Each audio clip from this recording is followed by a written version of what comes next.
अस्सलाम वालेकुम। मोहम्मद सिटी मिठोर बाबा आला कलाम रड़ी आहे संदसि जेको कमु करण लाइ रड़ी आहे।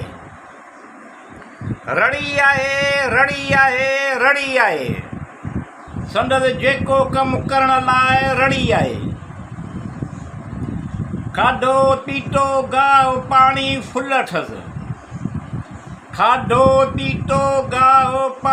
फुल अथसि। तेल पाणी चेक बि कयो वठसि बड़ी आहे। रड़ी आहे संदसि जेको कमु करण लाइ रड़ी आहे। मशीन खे कंहिंखे कहिड़ी ईंधन त कंहिंखे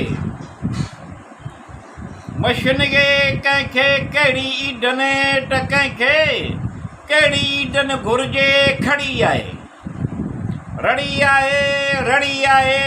आहे संदसि जेको कमु करण लाइ रड़ी आहे। जे ईंधन ज़रूरत मुताबिक़ न अथसि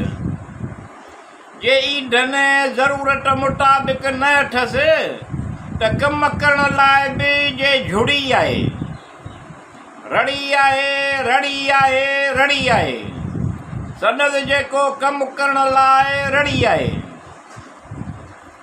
मुक़रर वक़्त ते ई इहो कमु कहिड़ो थींदो। ज़रूरत मुताबिक़ जे फुड़ी आहे। रड़ी आहे संदसि जेको कमु करण लाइ रड़ी आहे। खाधो पीतो हर रोज़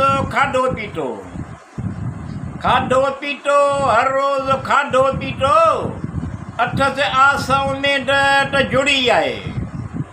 रड़ी आहे संदसि जेको कमु करण लाइ रड़ी आहे। ख़ुशी घणी आहे नाहे का ॻणती। न को टेंशन आहे भरवसो भड़ी आहे। रड़ी आहे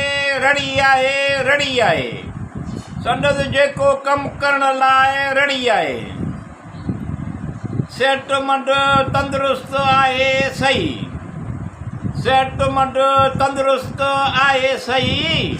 न नटाइणो आहे न का अड़ी आहे। रड़ी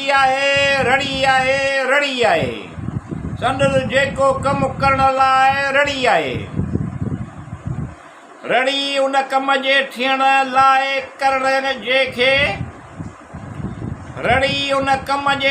लाइ करण जंहिंखे मिठू ओके बि चवंदा आहिनि जो अहिड़ी आहे। रड़ी आहे संदसि जेको कमु करण लाइ रड़ी आहे।